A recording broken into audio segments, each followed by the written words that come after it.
And that's, well, we had the same problem with Ken's, but that was before we realised his complaint was the switches. He said, my controller's no good, send it out. So we took the controller out and we sent it out.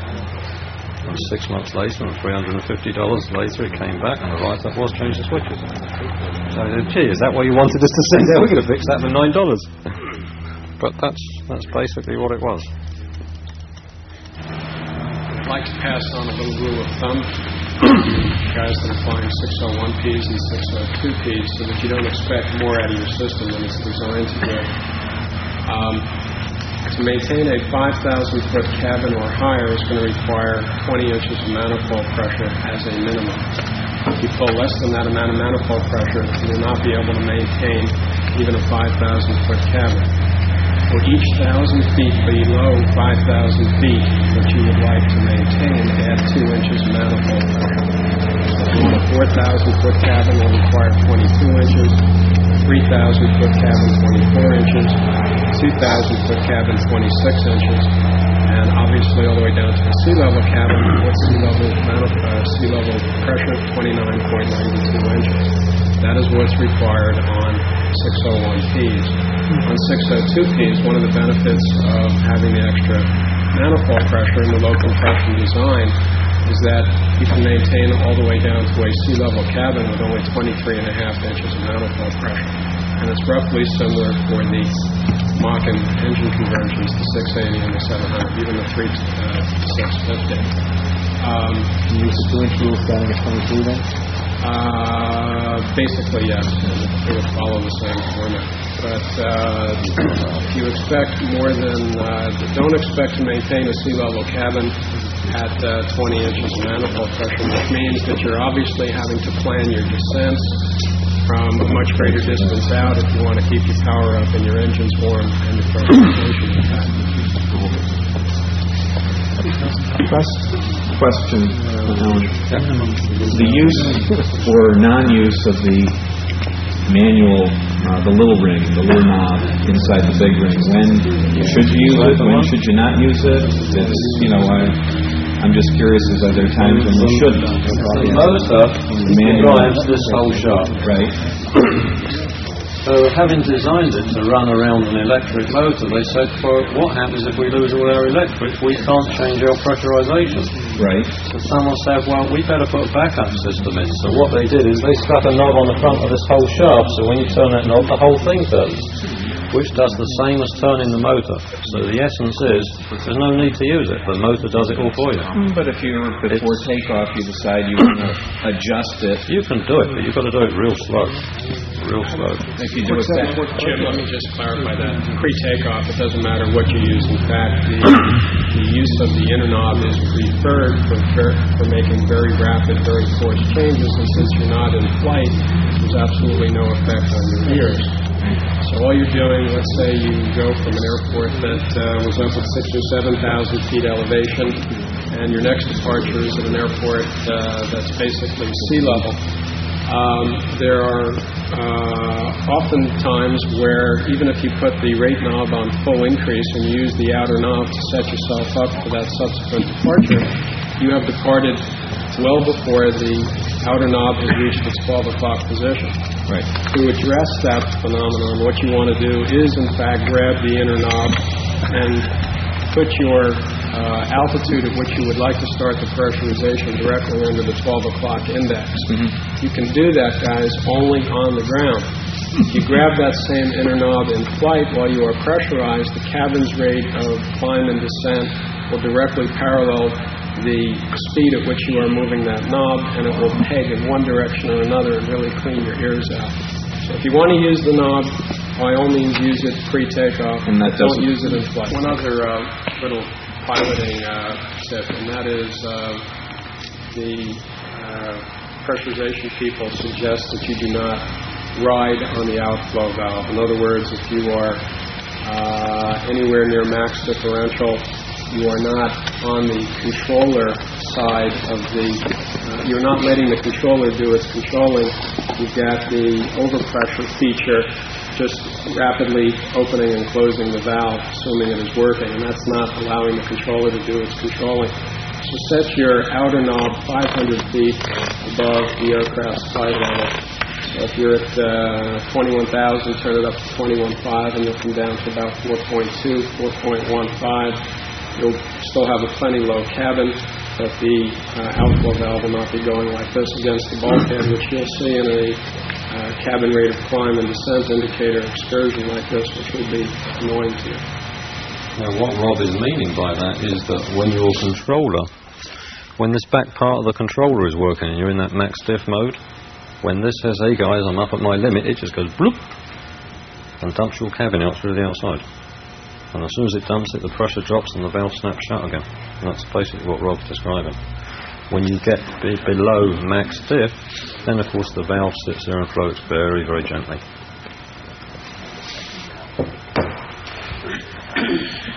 Anything else on pressurization?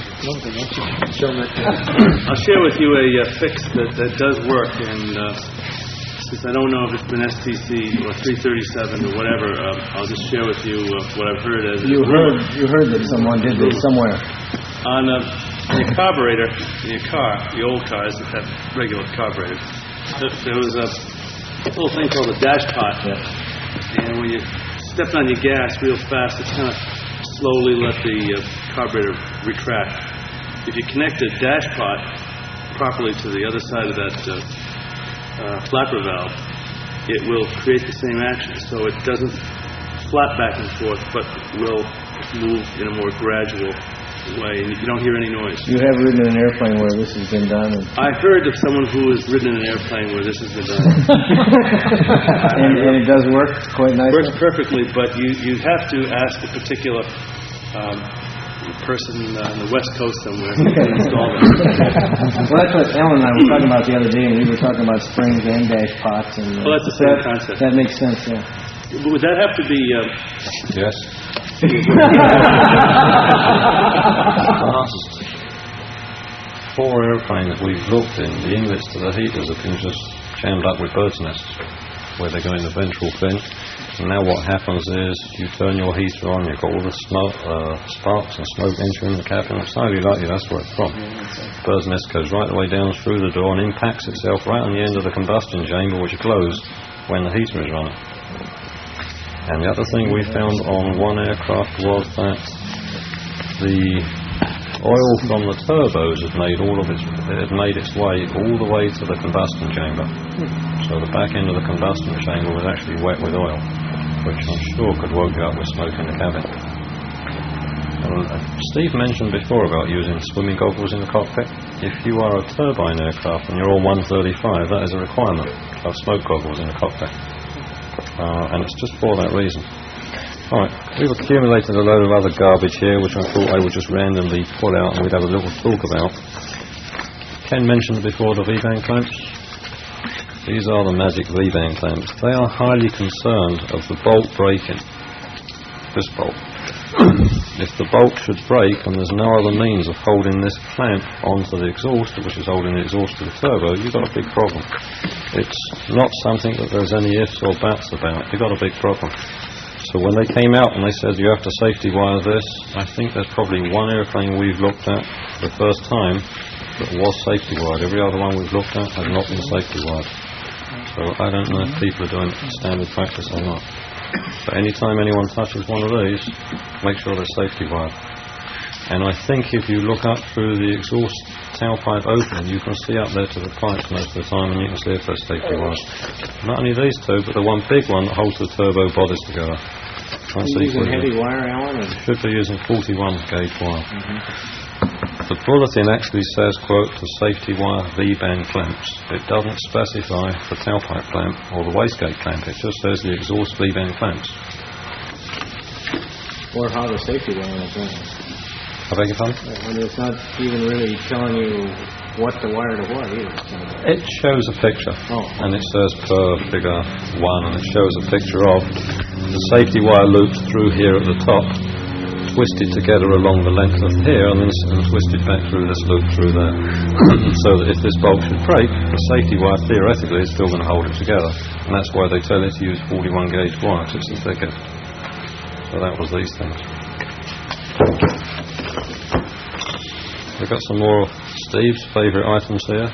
Another thing was exactly the same, from towing problems.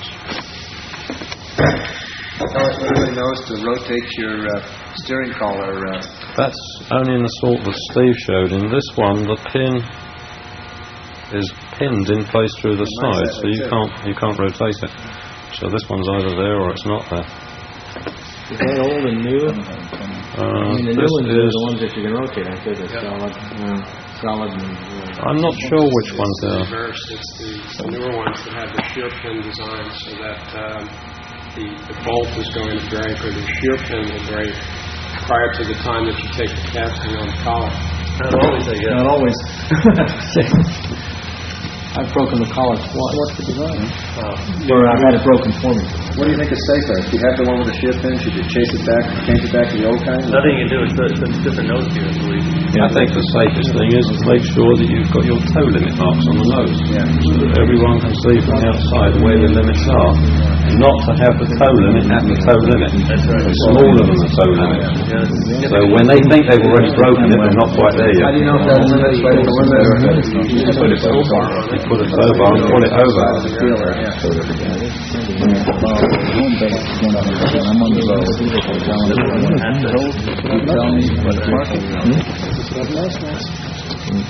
Alright, with the hydraulic system on the aeroplane, I don't know if anyone's had any problems with the system pressure not being the right system pressure or maintaining the wrong pressure. This is the regulator from the system. It lives down in the rear fuselage, just below the heater on the frame.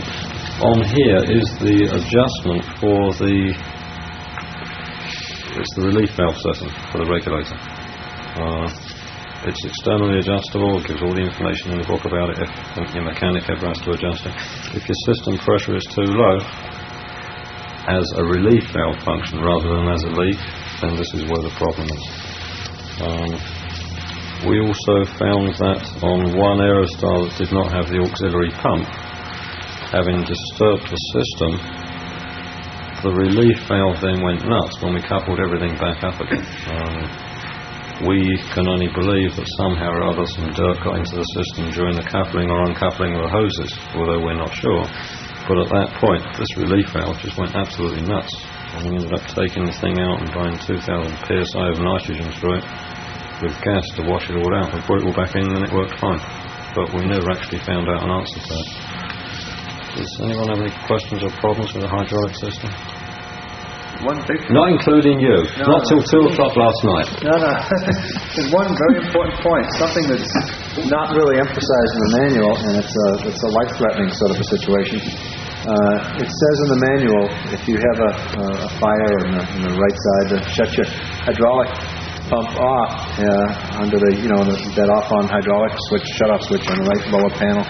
And it says so that you don't provide fuel for the fire. And that makes a lot of sense. But the other part of it is if you think about it, if you have a fire in your right engine, it burns through your hydraulic line, you're obviously going to be shutting that engine down. You're now a one-engine operation. And if you burn through your hydraulic line, now you're going to lose your hydraulic pressure. Now you're a one-engine operation with your gear down, and you've lost the ball game. You've got nowhere to go but down, and you can't get anywhere. So you're trying to preserve your hydraulic pressure within your system, and the way you can do that is by shutting off that hydraulic valve. If you have a fire or some problem in that right engine, shut it off. And then, in a sense, you don't care if it burns through that hydraulic line, because you're not going to lose the pressure from the aircraft going out to that engine and then adding to the fire. There's a check valve on the other side of your hydraulic pump. It pumps back towards your regulator, and just beyond the regulator there's a one-way check valve. So pressure that's in the system can't back up this way. You shut your hydraulic valve off at your panel, it can't get out, and so you won't become an airplane with your landing gear down with one engine. But if you don't shut it off, you buy the farm. So, and they don't really mention that or emphasize that. Yeah, the interesting thing about that is that if you end up in a situation where you've got what you believe is a fire in the right engine, with the valve still open and you've got pressure going up, or pressure coming away from the pump, if that hose was to split, the pressure from the hose is just going to spray the fire. Okay, how many people have gone through fuel pumps? Steve, you gone through pumps? Yes. No, your owner took the old one with him. Sorry, before you leave the hydraulic shut-off switch, how many of you regularly exercise your hydraulic shut-off valve switch? Honestly. 1, maybe 2, 3. This is the same exact type of valve as your fuel selector valve. It's a good idea to get into practice maybe every other flight, every 5th flight. At some point, while you're going through your fuel valve exercise, just carry over to the right a little bit further, pull the switch out and down, listen to the actuation of the hydraulic shutoff valve, and then go immediately back up again. Just because the switch is there, it doesn't mean that the pump is working. So, right, this is prior to engine startup. That way you know that the valve is going to work when you need it. Another thing is that, Rob reminded me of this, every time that you come out of the shop or it's gone into the shop for hydraulic maintenance where you think there is a remote possibility that they may have been putting the switch in the off position, before you start that right engine, make sure that you check the position of the valve and that it is open. You start the right engine, the fuel pump or the hydraulic pump shaft will shear because you have starved the pump of fluid, and you'll get to replace your hydraulic pump. And it happens very quickly. I'll give you one more different thing to check, or actually two, because Cal Meyer suggested another one. First one is, how many have shut off your radio master on the ground? Turn on your emergency avionics power switch and see if your radios work. Something to do once in a while, something to think about. And the other one, as Cal mentioned, is, and I haven't done it, but I think I will now, is every pre-flight or certainly often check to see that your dump valves do work. You know, I just usually turn on my door seal and I get a bit of lit, and so my dump valves are lit, and I figure it's okay. But it'd be a good idea to exercise those once in a while too. Along those same lines, same thing goes with the bleed air valves. These are motor-driven gate valves. There's a transit time of about 7 seconds between full open and full close. Exercise them to full close, then go back to full open. It is not going to be instantaneous. If you push the switch twice, it's just going to reverse itself and go right back to the position you just left. So you exercise all 4 buttons across the bottom. Since this tape will go out to people all over the world, if any engineers are out there listening, if you could create an STC that would protect the hydraulic system. That is, when you shut down the hydraulic valve, while doing that, actuating that switch, you isolated the hydraulic fluid that's in that engine and also the pump, but permitted hydraulic fluid to flow from the reservoir through the box hydraulic pump through the rest of your hydraulic system. You then have better use of your hydraulic system, even if your hydraulic pump failed or if you have a problem in your right engine. If you could create that isolation capability, you truly have a totally redundant rather than a partially redundant hydraulic system. Right, the last thing I'm going to show you is, we've been talking about door seals. This is the infamous door seal solenoid valve. Got 2 solenoids on the side. Basically, one opens to let the air into the door, into the seal, and the other one opens to dump the air out of the seal. These switches are changeable and they're easily obtainable rather than changing the whole unit. It's a lot cheaper just to change the solenoid. And the only ones we've had problems with, each time it's been the solenoid. If it's the fixed solenoid on top that goes wrong, then you end up having to change the whole thing. If it's the solenoid on the side, then you can just change that one solenoid valve. The biggest problem with these, I think, is that basically just they get dirt inside it, and the solenoids just do not seal shut.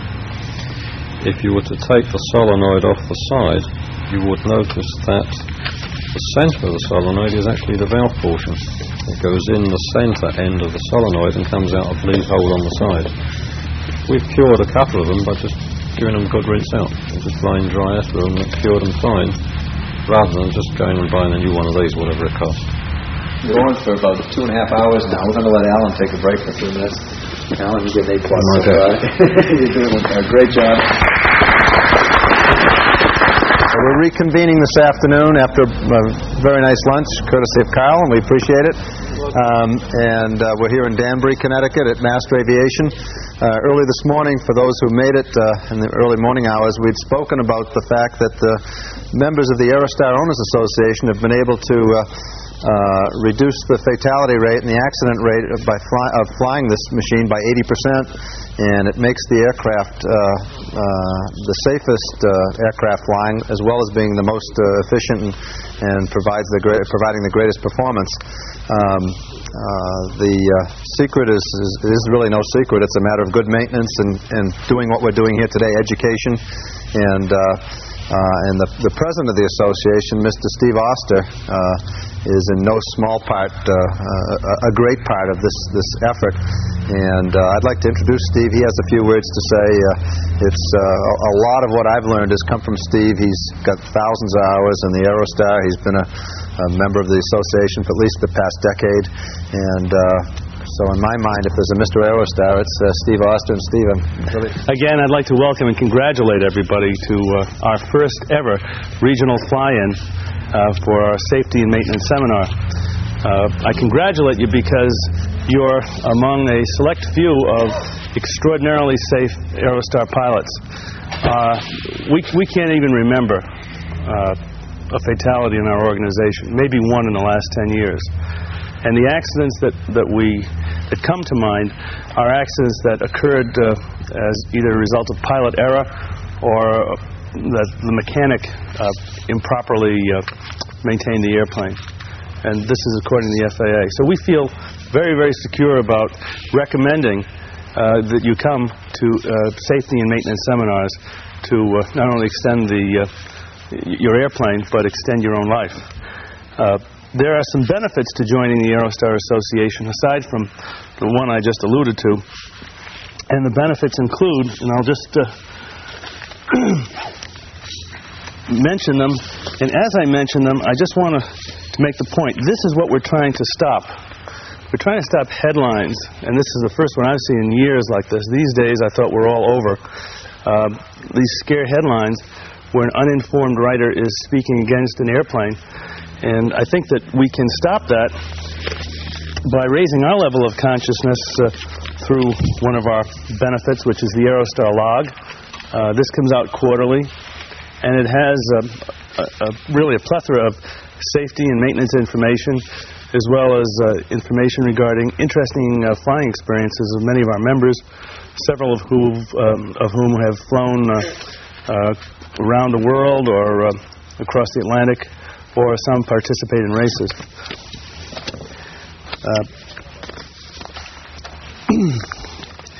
Another thing that's extremely important with regard to the association is recurrent training. The two central organizations that come to my mind, about which I'm aware, are Flight Safety and Piper.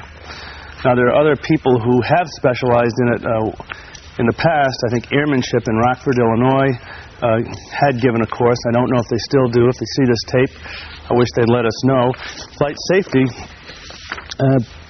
makes a real major effort and provides either Mach-In Superstar 2 or Superstar 680 or 700 figures, as well as regular Aerostar figures to their computer. And their computer drives a Chieftain simulator with night vision, and it's really terrific. It's a very good course. I feel very confident in it. I was one of the people who helped start that course with Flight Safety. Piper also has an excellent course, and Bob Scott is, I think, someone whom we all feel is probably one of the deans of Aerostar training in this country.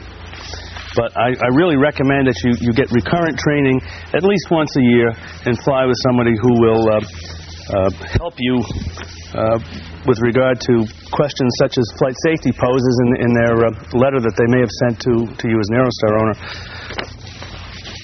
One of the things that Ken Wolf has done, and I think he's really been an excellent safety director, is to create a compendium of Aerostar safety and maintenance tips, which he's put together here, and it's over on the table.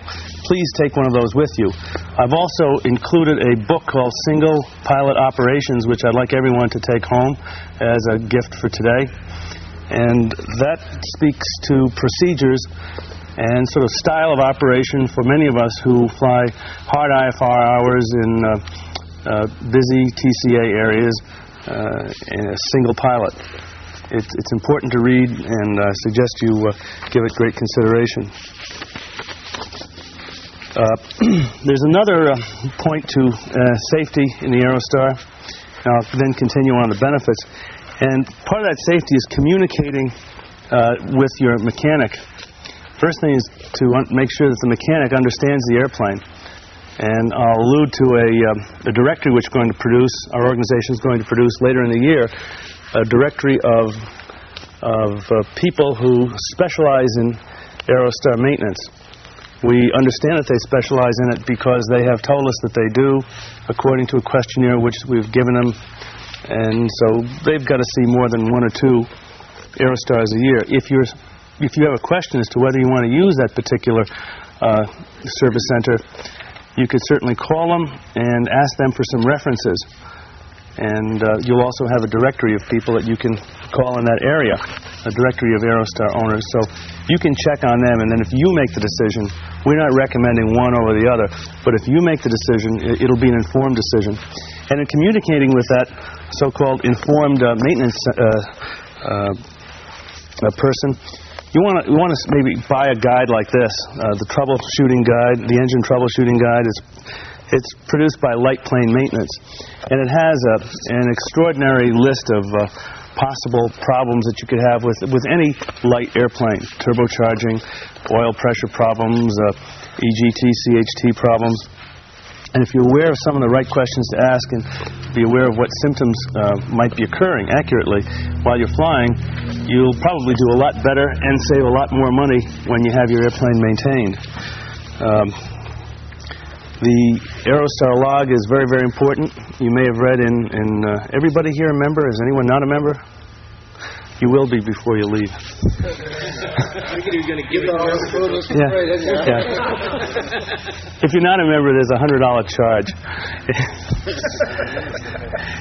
We're working on an insurance program. We have 2 people that we're speaking to currently and negotiating with for a fleet insurance program. It is not an easy thing to do. I've spoken to the Comanche Society. They have 4,500 airplanes in their fleet, and we have 800. They have 3,500 that are on their insurance program, and we're trying to get, now, about a year and a half ago, 2 years ago, we had about 183 members. We now have about 360. So we're increasing our membership, and my goal is about 600. So we're working on that insurance program as well as a fuel discount program.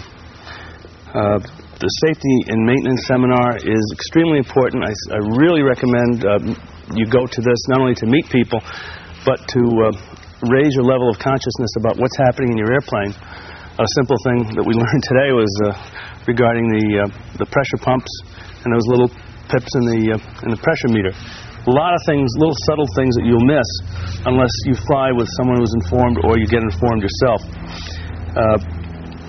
The technical assistance that's available through the organization is really endless. You can not only speak to many of the top maintenance people around the country by just calling them directly, or speak to our safety director or Jack Brush, who writes our maintenance column, but you can call me or any of the directors at any time and find out what to do, or have your mechanic call at any time. So you really have a family around the world that will be there for you. The pilot proficiency program that we had developed at the last convention was primarily for pinch hitters. We're going to try to create a program at the next convention, which will be at Las Vegas the last week in May, for people who would like to enhance their own proficiency or currently Aerostar pilots, as well as pinch hitters. So I recommend you make sure that your friends who are Aerostar pilots join. We work very hard to develop this organization so it serves you better. If at any time you have any questions or problems, please feel free to call. I'm always available. And I hope you enjoy the rest of our seminar. Thank you. I went through all of the National Transportation Safety Board reports on all Aerostar accidents from the first Aerostar, and have pulled out some of them and collated them a little bit, and they each tell a point, and each one could be us. And if we learn from this, maybe it won't be us on the next time. And there's several things that I want to bring up, and I'll just read these. Just reading them sometimes says more than just statistics. This is a 56-year-old gentleman who's got 3,500 hours of time, 1,100 in Aerostars. Not an Aerostar Owners Association member. And he's going into Lakefront in Louisiana. Witnesses reported that when the aircraft was stabilized on final approach, it pitched up slightly. By the way, this was a fatality. Pitched up slightly in yaw, then rolled left to an inverted attitude and crashed in a canal. One witness stated that after the aircraft passed over his car, a fine mist of oil fell on his windshield. When the aircraft was recovered from the canal, the left prop was found in the feathered position while the right prop was near its low-pitch stops. The left prop dome was found depleted of air pressure, and no oil was found in the left engine case. They'd run out of oil. Also, an oil film was found on the bottom of the left engine. A further exam revealed that the oil interconnect line had failed inside its fireproof covering. The hose was 8 years old, and its recommended replacement interval was 5 years. That's one on this hose thing. What strikes me is when I read through these things, these hundreds of reports, it's the same damn thing over and over again. Here's another one. This is a 1,232-hour pilot going into Bentonville Municipal, wherever that is, and the aircraft was destroyed. There was one minor injury. The aircraft contacted livestock, a fence, and the gear collapsed during a forced landing following a loss of power on the right engine. Pilot reported that after he feathered the right engine prop and lowered the gear, he noted that the aux hydraulic system pressure gauge was indicating zero. His aux hydraulic wasn't working. After the investigation, they saw that there was an oil leak from the left lower section of the right engine. Tests revealed the leak originated from the oil cooler pressure line, which failed due to severe corrosion of the wire braid and deformation of the inner cover. And incidentally, this fellow was not doing good maintenance because his aux pump wasn't working either. But this is that line that Alan was talking about that comes up the side and can get near your exhaust. I've read about 3 of those. And for the sake of an oil line, an aircraft is destroyed, and fortunately a life wasn't lost. Here's another one. En route at 14,000 feet, this is a Smith Aerostar 601B, and the fellow has 3,700 hours total, 80 in type. 14,000 feet, pilot observed the right engine oil pressure gauge decreased to zero. Pilot shut down the right engine, received vectors to Elko Municipal Airport. At 6,000 feet, he attempted to level off, but the aircraft would not maintain altitude. Pilot elected to land the aircraft gear up in an open field. The right engine had run out of oil due to a chafed hole in an oil cooler line. Left engine forward upper oil cooler hose also exhibited extensive chafing. So go back and look in your logs. When was the last time your hoses have been changed out? You may be surprised to find that it was 10, 11, 12 years ago, and you're running risks that are unnecessary, and the cost is not that extensive. You cannot, I'm talking to Alan, you cannot judge the value or the quality of a hose in an Aerostar, whereas you can in some other aircraft. You can flex the hoses and see if they're brittle, but in an Aerostar, things are so tight in there, you can't get at them. So that the recommendation is at 5 years, get rid of the hoses. And that's one very weak link in the system, or can be a weak link that can cause substantial problems. Here's another area that seems to be repetitively of great concern. This is and I think reading these will make the point. This is a Smith Aerostar 601B and 4,000 hours. The thing that strikes me is, I feel I've got 3,500 hours. I'm ATP rated, and I make all sorts of efforts. And what surprises me is so is everybody else in here. They're high-time pilots. Time doesn't mean a thing. You can be a 10,000-hour pilot and you still crash. During an en route climb, the pilot noticed a manifold pressure loss on his left engine. The oil pressure and the temperature gauges went off, and the left engine was secured. During shutdown, a passenger informed the pilot that the left wing was turning brown. The pilot made a rapid descent and emergency landing at an Air Force base. Inspection reveals that the tailpipe had broken and rotated out of its relative position, allowing hot exhaust gas to start a fire in the engine compartment. Fire was progressing aft towards the main wing spar. Now, this is the most important point of all. There have been 12 similar occurrences reported on this tailpipe assembly to date. And what it is right where the, you can't see it there, but right where the turbocharger exhausts out after the wastegate has bypassed it into the turbocharger and then out the exhaust, there's a clamp there. It's called a V-band clamp. And the V-band clamp attaches the exhaust from the turbocharger to the turbocharger to the exhaust. That clamp can break, and it often does break. And when it does break, there's nothing holding the exhaust to the turbocharger. It falls away, and the hot gases are blown against your back firewall. There are hoses. There's hydraulic lines in the area. There's ignition system that's in the area, and there are fuel lines not too far away also. And all it takes to prevent this clamp from breaking, or even if it does break, to prevent the exhaust from coming off, is to safety wire the clamp. How many of you have your V-band clamp safety wired? 2 out of 3. Okay, 3 out of 12 or 13 pilots here, and you have a system that is ready to kill you. That's just what it's trying to do, because we've already had 12 of them.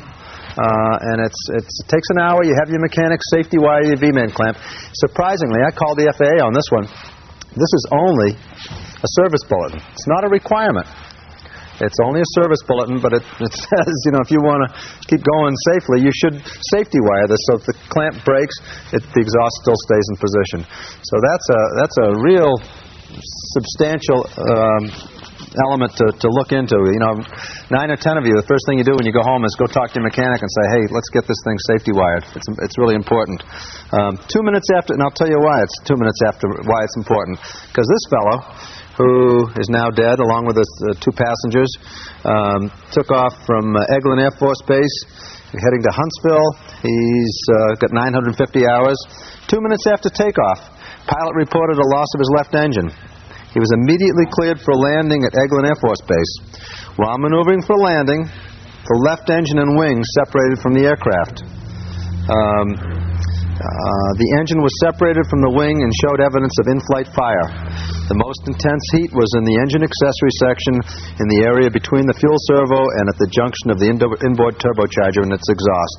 And it goes on. He obviously lost his exhaust and lost his wing. So it is more than just a fire. It can end your whole day for you. And if that isn't enough, here's another one. Here's a fellow with 1,250 hours, 41 years old. He had 6 people on board and got away with it. The substantial aircraft damage. Aircraft departed Fort Pierce, Florida on a VFR flight to Key West, Florida, ditched in Lake Okeechobee.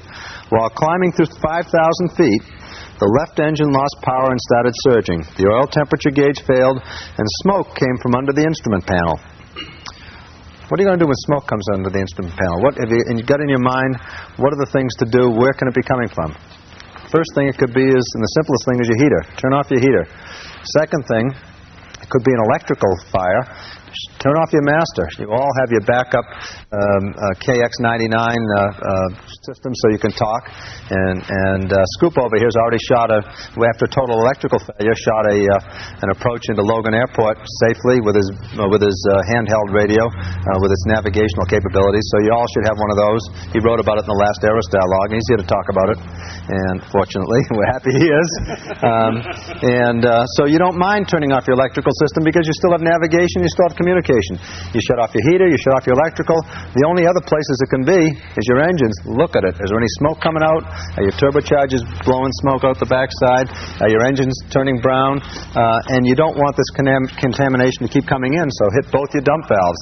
Now, at least, you have stopped the problem, and you can at least assess the situation. If it's an electrical fire, you don't have to worry about it. If it's a heater fire, you don't have to worry about it. If it's an engine, you've got to decide which engine and shut that engine down, and hopefully visually or by looking at your gauges. But that should be bing, bing, bing. You don't have to start thinking about it and get it done. So, at any rate, here's what this guy did.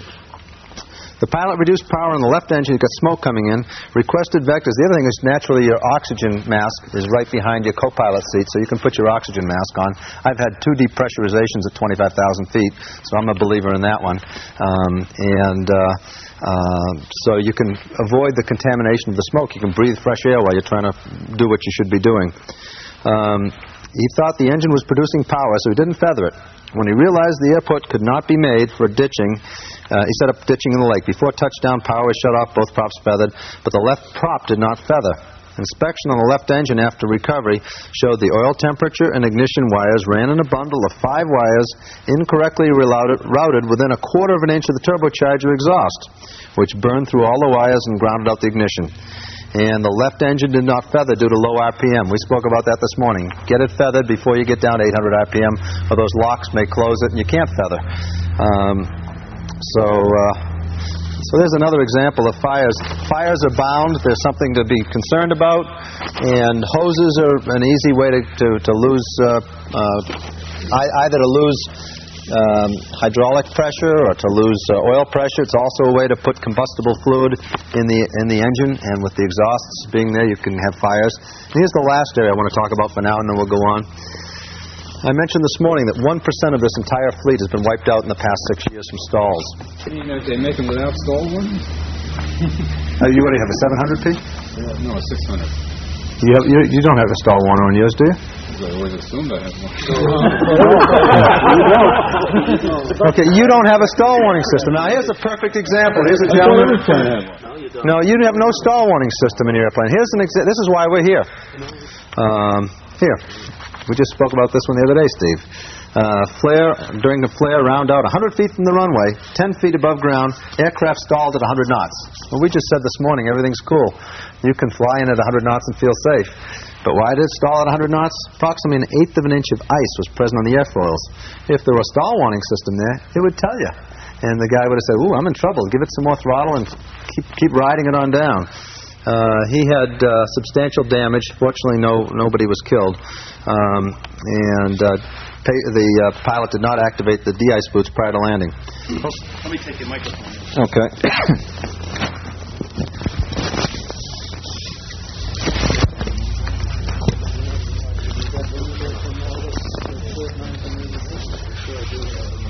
I'd just like to mention a couple of small items that might be safety items. I put a little pouch, kind of like a little pocket by my left foot on the pilot side on the side panel, and there's one on the co-pilot side. In there I put the oxygen mask as well as swimmer's goggles. Very important.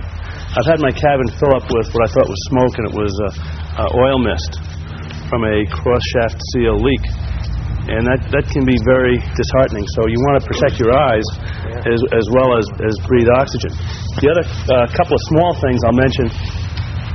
We're getting into winter time now, and you want to make sure if you have this sort of nose steering collar, which is the Weeble or the ozone, that you check the little bolt, this AN bolt is it, and make sure it smoothly rotates 360 degrees. And the way to be sure is just to roll it. And if it doesn't roll and it just kind of rocks there, you know you've got a problem. And have that removed and changed. Keep a few of these, as well as with the nuts and the cotter pins and the washers in your baggage compartment. And you can change that sucker in about 15 minutes. Very easy to change. If you don't change it and it doesn't turn, this happens. This is a nose steering actuator. Mine, as a matter of fact. And especially in the wintertime when there's ice on the ramps and they're towing you around and they're in a hurry. This is what happens to the bolt. You can everybody see that. Kind of gets deformed severely. And the nose steering collar breaks. Now this didn't break all the way through.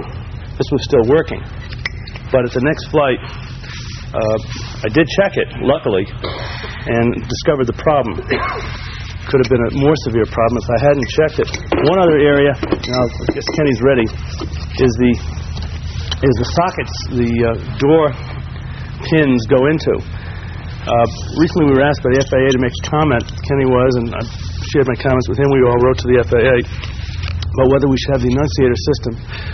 We should have an annunciator system when there's possibility of having a reliable one. and that it's properly costed, maybe around $125. But I suggest, and since this is on tape, I'd like everybody to share this thought, is to include an inspection of your door when you open it.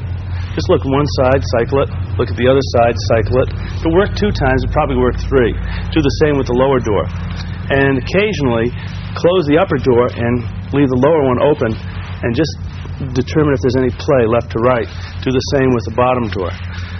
Also inspect the sockets that these pins go into.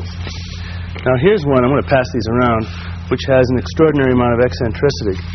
They should look, well, they should look like this, where the wall thickness around is pretty much equal. And I'll just pass these out now. You can see the problem you could have if that door opens. You could have a problem. Very simple thing to do, including your checklist, following things. This is what I do in my checklist. Lawyers tell me I should be careful not recommend things unless it's follow your pilot's operating handbook and not my words, but this is what I do. I say pins 4 green. Those are little pins on the side of the door. Door closed and locked, pins 4 green, handle horizontal. Some people hit the door. It doesn't really work for me because I could have hit the door seal. I'd get a false reading. So pins 4 green, handle horizontal, and you're really ready to go. And that's basically it. Any questions about that, Les? Why would an oversized socket allow the door to open? Well, it could wear out. It could wear out. Those can actually break out through the edge of the tube? Possibly create torque in the door. Pin could break. This whole system, this whole monocoque construction, is stressed as one unit when that door is closed. If you ever pressurize your airplane when it's on the ground with a ground-based system to pressurize it, you'll see that door, the cabin, widens. I think it's almost 1.5 inches. And that door, sometimes, if it's not, that's how we caught it, by the way. We pressurized the airplane on the ground. That door opened about 1/4 to 1/2 inch. I said, that didn't look too streamlined for Ted Smith. So we decided to check it out, and this is what we found. Anything else? Okay.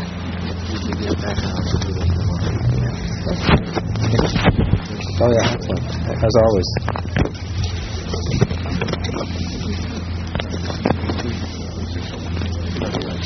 Just to... I'll answer Robbie's question in terms of something else I think that really emphasizes that there is a common thread in some regard. But just to follow up with Steve on the doors, here's a fatality. This is a fellow with 4,119 hours. It happens to any of us. 6:01 p. Shortly after takeoff, witnesses observed the aircraft in a steep left bank descending until it crashed 1,200 feet northwest of the departure on the runway. According to the passenger who survived, the initial climb distracting the attention of the pilot, who lost control of the aircraft while attempting to close the door. The inadvertent opening of the top section of the cabin door in flight is not considered critical. The before starting engines and before takeoff checklist calls for cabin door closed and locked pin indicators. Check on green mark. According to the passenger, the pilot performed a cockpit check without the aid of a written checklist. Every airline in the world has written checklists. And a failure to follow checklists is a common thread that goes through this whole situation. I wrote an article in the last Aerostar log on the turbochargers. You all realize that if your turbocharger fails, not only do you lose cabin pressure, which who cares at a time like that? The important thing is that unfortunately the design of this system is such that the lubrication to your turbocharger comes from your engine oil. So if you have a bad seal in your turbocharger and start shooting oil out the back of your turbocharger, guess what happens next? Your engine shuts down. There's a gentleman who was at the last meeting who was telling me 5 people at midnight in his 680 Superstar at midnight, and he had a turbocharger failure on one side, shut the engine down because his manifold pressure, his oil pressure was dropping, and he's going to lose his engine. And if it seizes, you let your engine seize from lack of lubrication, then you can't feather your prop. And with one engine and a non-feathered prop, you're going nowhere. So at midnight, he has this lovely situation with a turbocharger that's going bad, losing oil pressure, shuts the engine down, comes in to shoot an approach somewhere in the mountains in Tennessee or something. On final, 2 or 3 miles out, and the lights at the airport go out. It was one of these deals that it was timed, and at midnight the lights went out. He didn't have a frequency. This was all emergency stuff. He didn't know how to turn the lights back on. He made a go-around. This speaks well for the airplane if you fly it well, and speaks very well for him with 5 people on board. Single engine go-around at midnight. Climbed high enough to get a hold of center, asked for the frequency, came back down and landed safely and was there to talk about it. So turbochargers are a repetitive problem with these airplanes. They break. They don't last 1,800 hours in many cases. If you fly like Robbie does, he can make them go that long, but the rest of us can't. But he really is a smooth pilot. The general consensus of the last meeting was from many of the Aerostar major dealers is if you get 1,000 hours out of your turbos, be happy, throw them away, put new turbos in, because if you maybe 2 of them will make it, maybe 3 of them will make it, but all it takes is one that doesn't make it to 1,800 hours. And the people that make the Ray J people, they say the hardest usage on the turbochargers of all their applications, including police cars and helicopters, is in the Aerostar. They have the highest failure rate in the Aerostar. So if you're flying around with 1,100 hour turbochargers, your odds are good that between now and 1,800 hours you're going to have problems. And the problems, unfortunately, can involve not just loss of pressurization, but fires and engine shutdowns. So anyway, that's the door situation. Here's one other one on the door, and then we'll go on to one last thing. Aircraft departed runway 18 at Tampa International. I believe this is our one fatality, and I'm not sure. Shortly after takeoff, the pilot reported to the control tower that the main cabin door was open and requested landing instructions. Pilot stated he was holding the door and trying to fly the aircraft while on short final to runway 27. Pilot lost control of the aircraft and collided with the ground 200 feet short of the runway. Examination of the locking mechanism showed no evidence of malfunction or failure. Aircraft flight manual says, should the cabin door inadvertently open in flight, reduce airspeed and land as soon as possible. Do not attempt to manually close or hold the door closed in flight due to possible injury caused by the propeller or air loads on the door.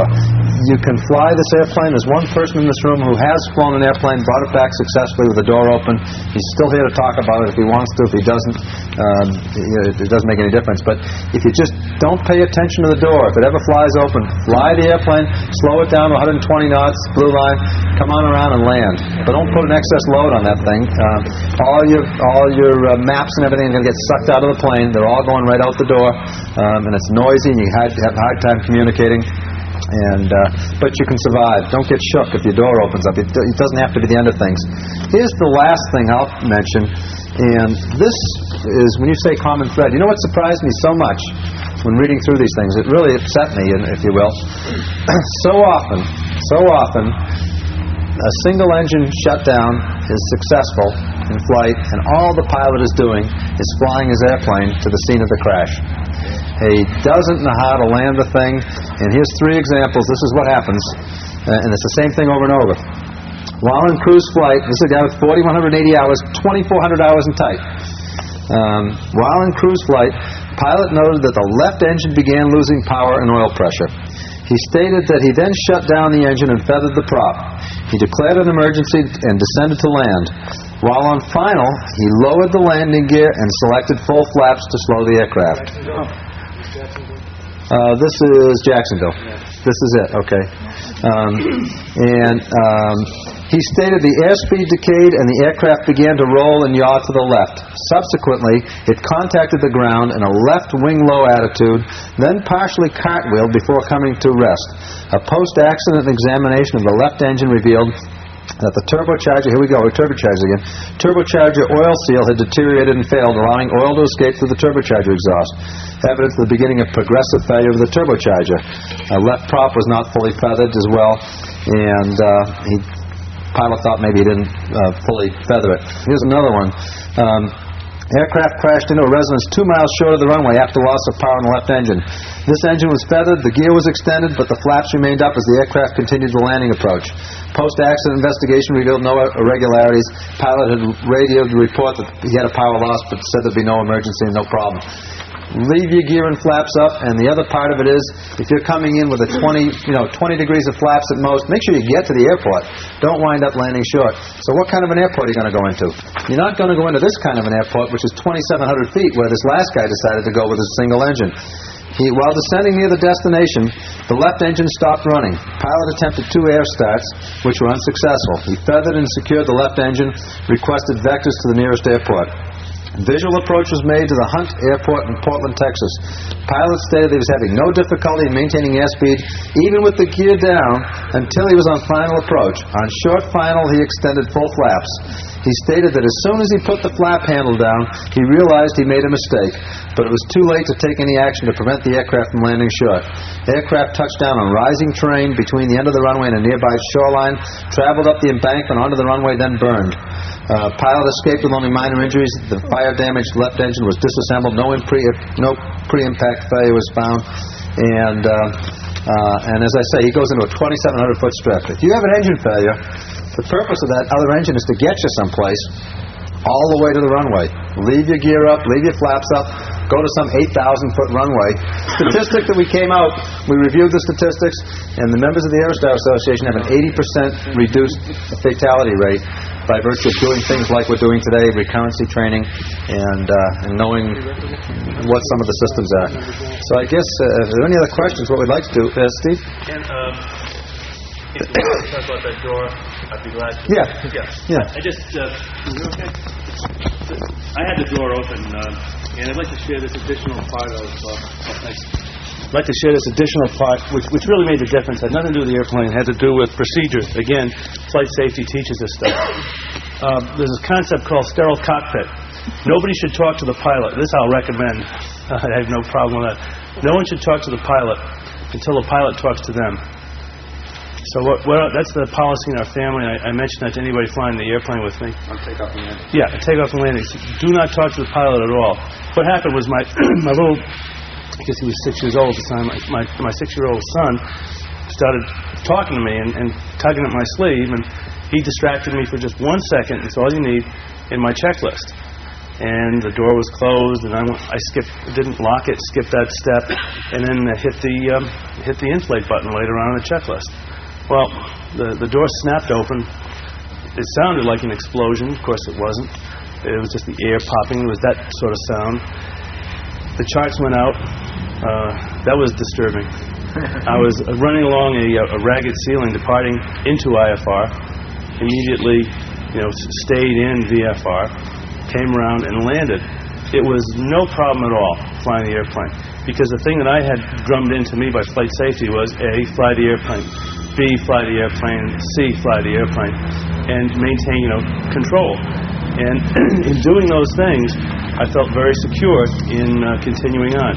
Also, I'd always remembered that never forget about that door. There's nothing to do with you anymore, because if you reach out, the wind will blow your hand, absolutely blow your hand into the propeller. And do not even think about it. Don't even think you can beat the system, because you can't. In fact, if I'm taxiing on one engine, I will not leave my door open with the left engine going. It's just something that you stay away from. So it's just a no problem thing. But the torque link, which is, anybody here have old torque links? Have you changed the new ones? Because you have the old ones. The new ones I'm putting on next week or two. You better do it, or we won't accept your application for membership. You're not going to screw up our statistics. Well, there's a perfect example. Somebody didn't know they didn't have a stall indicator, and somebody has the old torque links. Mine broke at 12:15 at night, and I said to Sandy, my wife, I said, geez, looks like that left brake is pulling a little bit. Well, when I finally got the airplane stopped near the edge of the runway, there were a whole bunch of cars in back of me trying to save my life, because I've been leading sparks all the way down the runway. The left wheel, instead of being facing forward, was 90 degrees. And the wheel was ground down about 3 inches. So you got to realize that you should check these things out. There is no one looking after you except yourself. You can't placard the airplane and therefore declare it safe. You have to be aware of these things. And if you do the sensible things, come to these seminars, buy these maintenance tapes. How many here have the torque links? So about 4, 5, 6. Just one doesn't have.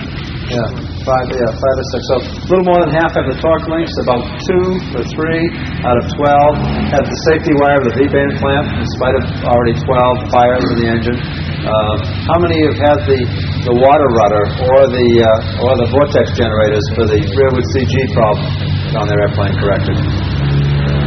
So there's 4 or 5 who've done that. You realize if you come in, that's an AD, and you are either mandated to either have the Mach-in kit, which is the vortex generators, or the water rudder. So there's a lot of things that, and when somebody crashes and they're going to read about you or me or somebody else, they'll blame the airplane. It ain't the airplane's fault. There's been a lot of corrections made, and if you are aware of them and stay up with it, as Steve has said, nobody's here to hold your hand. You are flying an aircraft that is a high-performance machine. It's a machine that demands of you, and you have to make the effort. Otherwise, you're going to pay for it one or the other.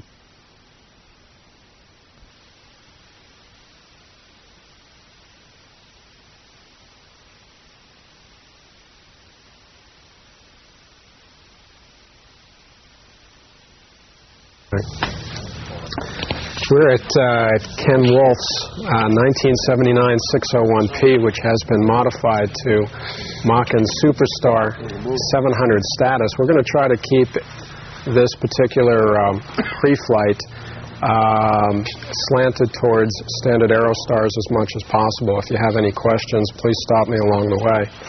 The first thing I would do when I first approach the aircraft is obviously make sure, since I'm going to be walking around the propellers, I want to make sure that the mag switches are off, that the landing gear handle is down, that my aux hydraulic switch is in the off position. Oftentimes, the aircraft will come out of maintenance, particularly annual inspections, 100-hour inspections, where gear retractions have been performed.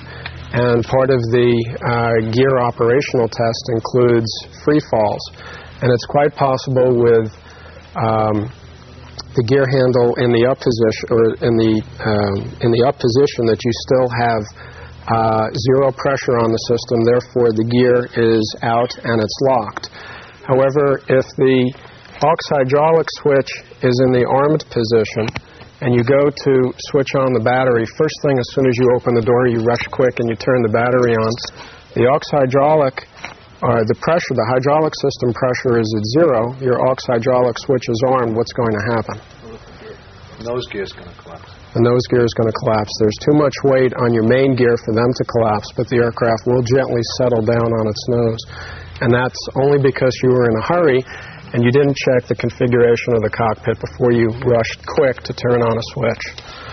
Another thing I'd like to suggest, which I think perhaps only 1 in 100 Aerostar pilot is doing, and is particularly important on the P models, is you actually climb in the aircraft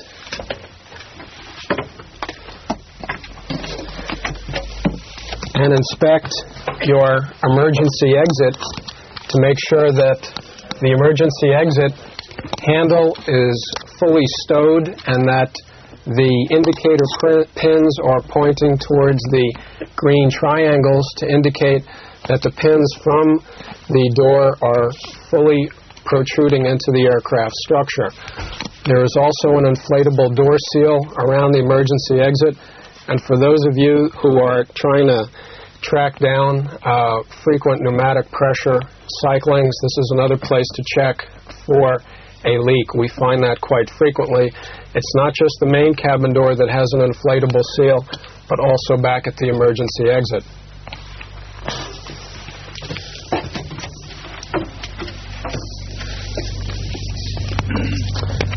Okay, let's talk a little bit more about the hydraulic system. As we head towards the back of the aircraft, of course, we're going to be checking hydraulic fluid supply in the reservoir. There are 2 ways that you can do it.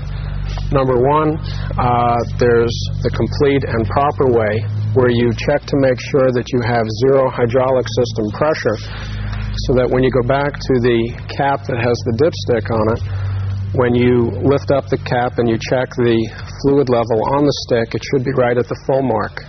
It's only going to be at that full mark if you have 0 system pressure. If you have full system pressure, you can still pull off the cap, but where is it going to read? Is it still going to be reading full? Anybody know? Just a little bit above the line. That's correct. It's going to be reading basically at the low mark, or at the add mark, as they say. You know that had you taken the time to completely relieve the pressure by exercising your flaps, that it would have traveled the additional distance back up the dipstick, because you have, instead of purging all the fluid back into the reservoir, you have left it in the lines. You will notice that as you relieve the hydraulic pressure, as it goes down from approximately 1,000 or 1,100 pounds on its way down to zero, it will seem to hesitate down around the 300, 400, 500 pound mark, depending on which style accumulator you have. An accumulator either is a Greer-relator, which has a bladder-type design, or a hydrodyne accumulator, which is a piston-type design. And the function of the accumulator is to dampen the very strong pulses that you get in the hydraulic system as the fluid is moving around. Where you notice the needle hesitate for a moment before it rapidly goes down to zero is an indication of your accumulator's pre-charge. And again, depending on which accumulator you've got and what the ambient temperatures are, that will tell you what you're charged to on your accumulator. If you have a low-charged accumulator, you're going to notice excessive fluctuations in your hydraulic needle, particularly when you're operating the gear, and secondly, the flaps, and thirdly, the nose wheel steering. If you have a fully charged accumulator, it should be somewhere between 300 and 500 pounds. There's a decal right on the accumulator, which is mounted directly underneath the hydraulic reservoir behind the baggage compartment to show you what it should be charged to. Okay, I usually finish my cockpit duties right here, and I come back down to the landing gear area. One of the nice features of the Aerostar is the fact that with the mid-wing design, you can easily get underneath the aircraft as well as seeing everything that's going on top. With conventional low-gear aircraft, it is a disincentive to want to crawl around underneath it to really see what's happening. Another assumption, of course, in the Aerostar design is that since the entire gear leg is exposed and is quite long, that it is somehow less rugged and less strong than other comparable aircraft. In fact, nothing could be further from the truth, and to me, again, it is a design benefit where you can really see an awful lot of the aircraft on a very easy pre-flight. Some of the things I will be checking for here, up in the wheel well area, we've got the main landing gear actuator. I will check to see that there is some freedom of movement, just slight rotational ability to the hydraulic actuator where it attaches. I will be checking for any leaks coming out of that actuator. Inevitably, over time, you will begin to see hydraulic fluid seeping from the end cap area, and that is a signal that you ought to have the actuator removed and repacked. That afflicts people more in the colder climates than the southern climates, and it's also has a direct correlation to how much the aircraft is used. Again, with disuse, the seals will become brittle, and you will be plagued with more leaks than if you flew the airplane frequently. Other areas that I'm obviously checking for are the drag brace. This is the device which actually holds the gear over center, and it provides your positive down lock. These are the new style torque links on the aircraft. You can see it's a sort of a handshake design. This is a third generation torque link that is stronger than generations 1 and 2, and does allow for a certain amount of rigging of the toe-in of the main landing gear to allow for even wear on the tires. Theoretically, if this is set properly, the tire will wear evenly, and you won't have to rotate it every 50 hours as many people are doing now. The strut barrel is an important area to keep clean.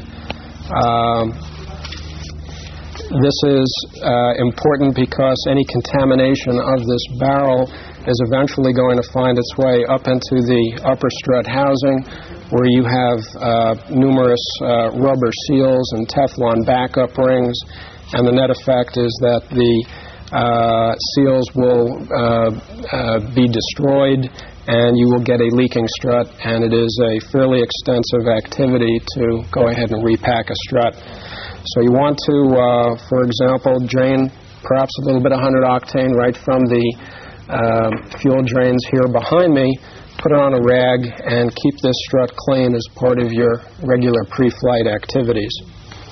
While we're here, we're also checking for the security of our brake fluid lines, checking the brake pads, which you can see from directly above the caliper area, checking for any leaks coming out of the bottom of the calipers, and checking for any obvious cracks or excessive wear in your brake discs. Rob, one question. Sure. You mentioned using 100 octane to clean your barrel, but yet there are rubber seals up there on the top, and won't the 100 octane... It completely dries almost on contact. I just use it dry with a wipe, and it comes off that way, too. Well, I find with the grease that tends to accumulate, such as this, that it's very difficult. It just basically smears. Okay. In fact, the book says that you can use the 100 octane. They do recommend, however, that you put a little bit of 5606 hydraulic fluid back on your hand and then put it back on the strut barrel. I have found that, in fact, having that 5606 hydraulic fluid on here, again, tends to attract more dirt. In the old days, we used to have a little strut adapter, which probably has disappeared from many of your aircraft. It allowed very quick and easy in-the-field changes of tires and work on the brakes. It's a little adapter that fits right over here, and you get a conventional car jack. It allows the wheel to be lifted off the ground. You can change the tire, put it back on, and this alleviates the need for completely jacking the entire aircraft. The main strut door has been disconnected at the moment.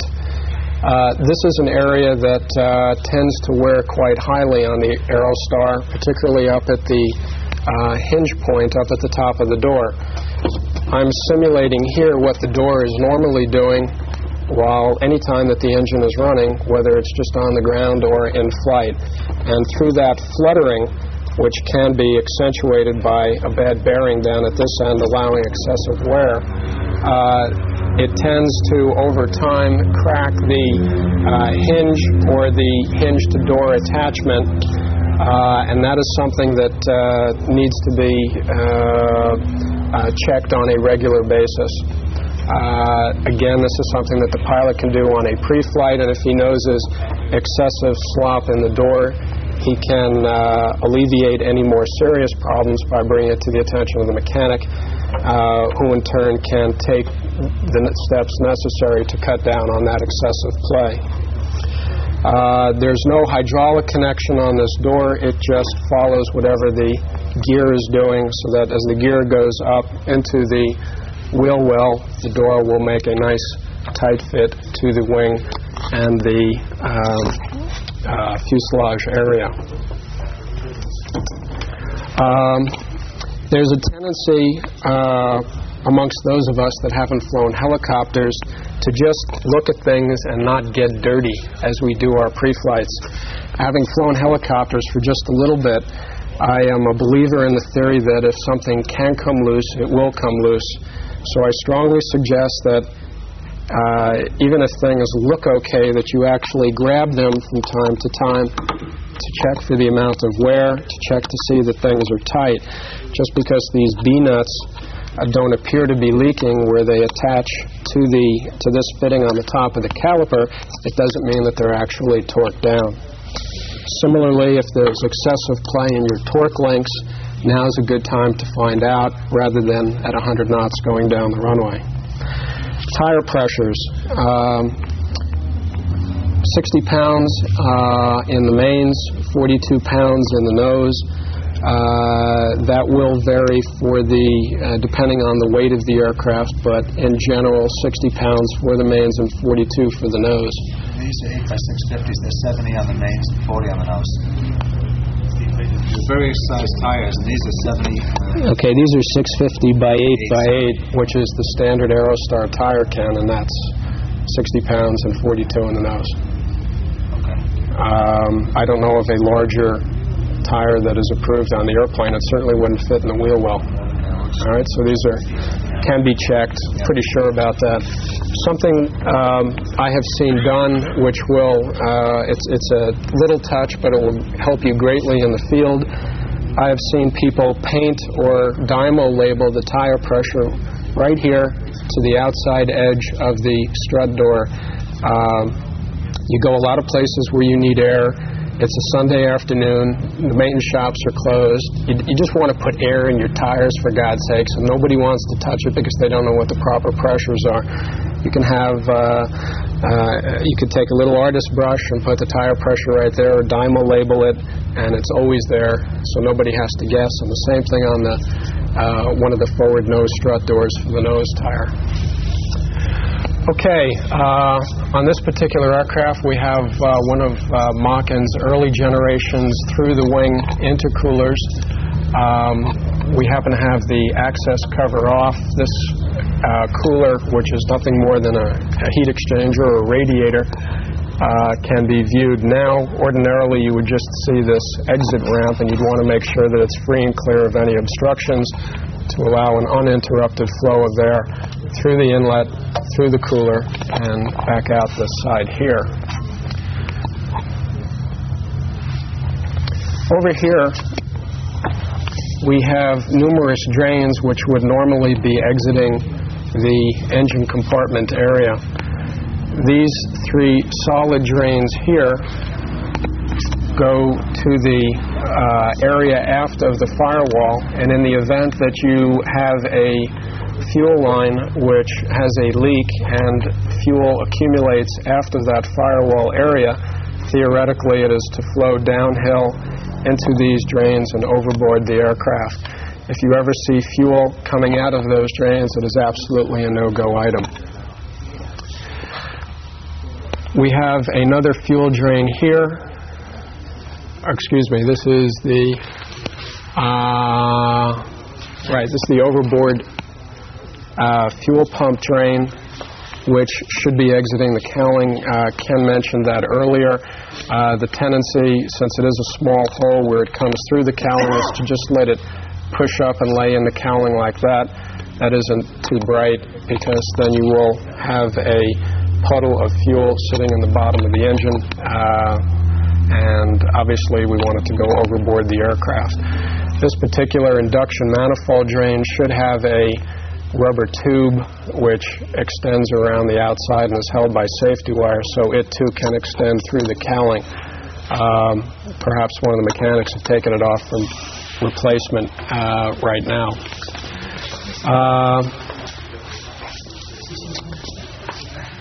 The other item that one should be checking, of course, protruding through the cowling is the air oil breather. Again, this should be completely exiting the cowling. On the back side of these breathers, there's a cutout which prevents any type of icing from accumulating. Here it is here, facing towards the engine mount. The purpose of these cutouts here is to prevent the accumulation of ice in this area and always keep this breather open to overboard. Ken, I guess this is one of your low thrust detection sensors. In the event that air stops going through here, the assumption is the propeller has stopped turning, and it will give a warning into the cockpit that the pilot ought to take a look at the performance of this left engine. Perhaps it has failed. With the cowling on the aircraft, one would take a look inside, see if there are any obstructions, bird nests, etc., leftover tools for maintenance that would in any way interfere with the engine's operation. Check both surfaces, forward and aft, of each of your 3 propeller blades. There should be no nicks, dings, etc., or reprofiling of the tips to compensate for dings in that area. There's a certain amount of reprofiling which is allowed on the leading edge, but there's no tapering of the overall length that is permitted. Check the integrity of your de-icer boots. Some people fly with abrasion tape on the leading edges to prevent them from eroding prematurely. I have found that to work. Some people say that it doesn't really much matter, but in my own personal experience, it works pretty well. Grab hold of the spinner. Just don't look to make sure that it looks okay, but actually grab hold of it, make sure that it's nice and secure. Over here we have an alternator inlet cooling scoop that attaches to a little duct, or the scoop attaches to this duct here, which allows cooling air to be directed from RAM directly into the alternator area to always keep the alternator cool. That is something that the pilot should always be aware of as he flies into icing conditions. The small items on the aircraft are always going to be the ones that ice up first, and since you're so close to this particular inlet scoop, you will see that the ice builds out and up. You need to keep an eye on that, because if it completely ices over, theoretically you're going to lose all of your cooling. Okay, you'll notice I'm moving the propeller away from its normal direction of rotation. This is the single oil cooler on the turbocharged Aerostars. You want to make sure that its complete face is available for oil cooling, and that the fins, while some may be bent over, that there's obviously no foreign object damage, no complete holes through that area that would in any way cause a leak or reduction of cooling capability. Moving around this side of the engine, we have the wing de-ice light controlled from the cockpit. It illuminates the leading edge of the left wing so that the pilot can see what's happening with icing conditions on the wing at night. This particular airplane has surface de-ice boots. One obviously wants to check the integrity of the boots before you need them. Make sure that there are no patches that are coming loose, making sure that the stall strips here, here, here, and outboard towards the wings tip are installed and not coming loose. This is part of the Mach-In Vortex generator kit.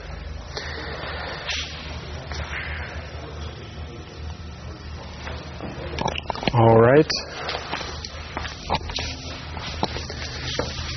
Moving outboard here, of course, we've got our nav lights and our strobe lights. If you're intending to fly at night, you're going to be checking the operation of the lights. I actually grab hold of the wingtip from time to time, make sure that this particular wingtip area is secure and that all the screws are installed. I'm also checking on the complete lower surface of the wing for any obvious damage or leaks. Again, on this aircraft, we have the Mach-In Vortex generators. You want to make sure that none of them are missing. On most of the aircraft with the Vortex generators, they are epoxied onto the aircraft. Some people chose to rivet them on. So obviously, for those of you that have those epoxied on, you want to make sure that they're always there. The Aerostar wings are, of course, wet wings, which means that from time to time, depending on your luck and also your operational habits, you may notice some weeping out of individual rivets or screws. or the entire access plates into that wing area. Obviously, if you have a steady drip or a stream of fuel coming out of the aircraft, you want to have that taken care of before flight. The access panels have rubber gaskets which can easily be replaced and will take care of the leaks coming from those particular areas. To completely and properly repair a rivet leak, the existing rivet should be drilled out and removed.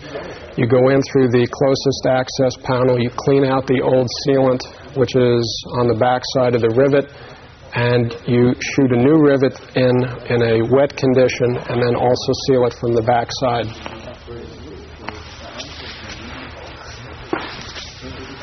This particular tube, which is extending from the lower wing here, is the overpressure relief drain for the wing tanks.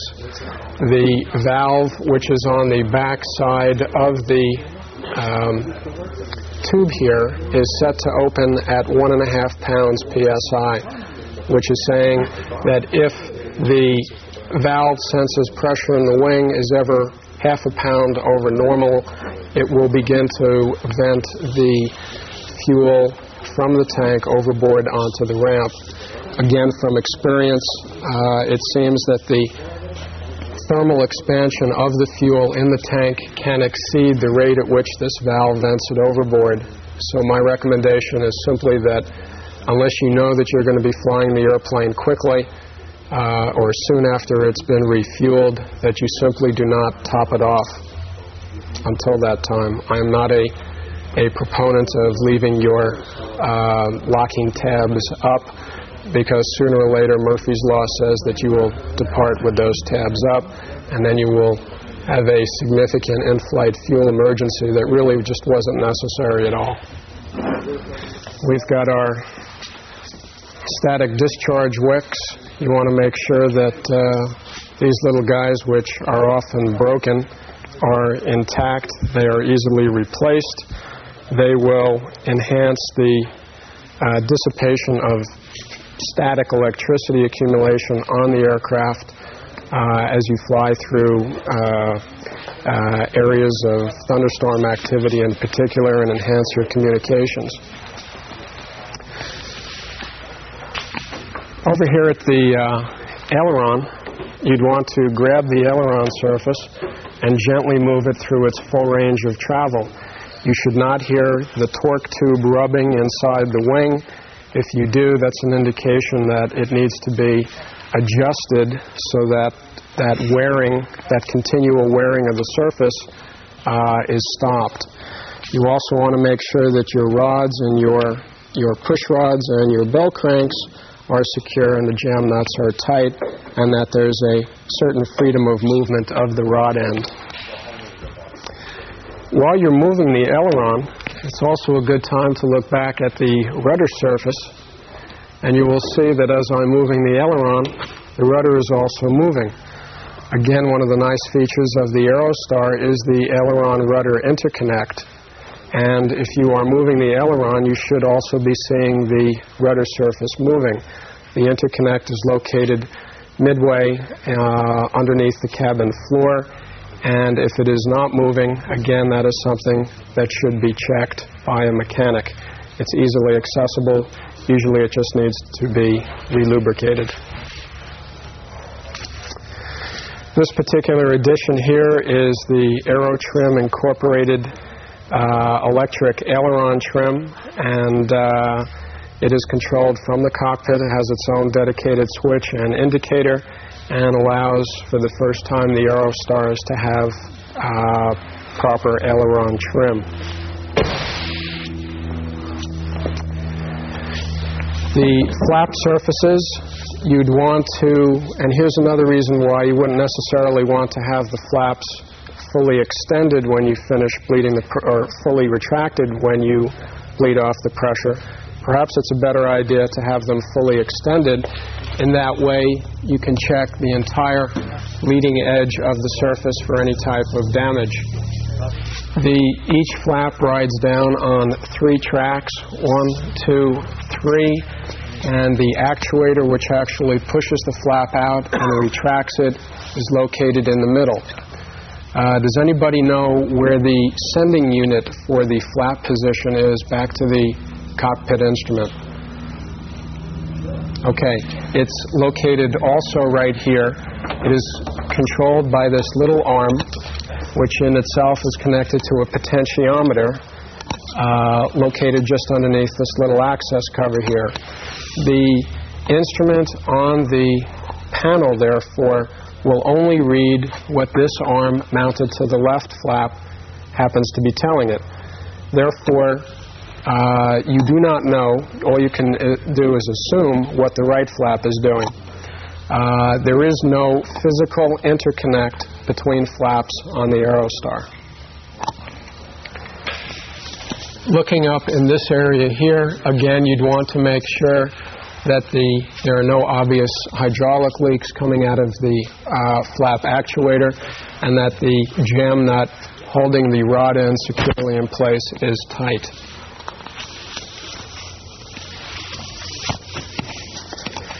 Back over to the lower fuselage here. Here's one of the really nice features of the Aerostar, and that is the common sump assembly allows for all of the drains which need to be drained before flight to be located in one convenient spot. We've got the left wing fuel drain, the fuselage fuel drain, and the right wing fuel drain, all conveniently located in one spot. Very easy to check them. We also have on this aircraft the extra 42-gallon fuel tank, and it has its own separate push drain. Also on this aircraft, we have additional fuel drains mounted just here after the wing jack attach point, which allow for the pilot to check for any water which may have accumulated in this inboard aft spar area, which, according to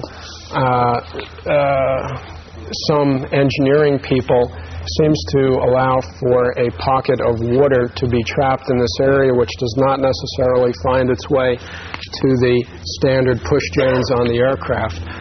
So this particular owner has installed the optional wing-mounted push drains, and this is something else that you, of course, would want to check on a pre-flight. Before we leave this area, let me just mention that these are jack pads which are mounted to the wing to allow the wing jack to attach to the aircraft without damaging it. The length of the bolt here is critical because you have a domed nut plate inside the wing which is completely sealed, because this is all, of course, still a wet area. And you want to make sure that the proper length of bolt is used. You don't want it to be too long. If it is too long, it will push up the nut plate and you will eventually have a fuel leak coming from this area. There is also not an Aerostar mechanic around who at some point has not forgotten to remove the jack pads after maintenance. The airplane will fly fine with the jack pads, but you will be a very embarrassed pilot. So as part of your pre-flight, after maintenance, make sure that the jack pads are off the aircraft. Leading edge and trailing edge snaps were added so that on all surfaces you've actually got some contact between the door and the fuselage of the aircraft.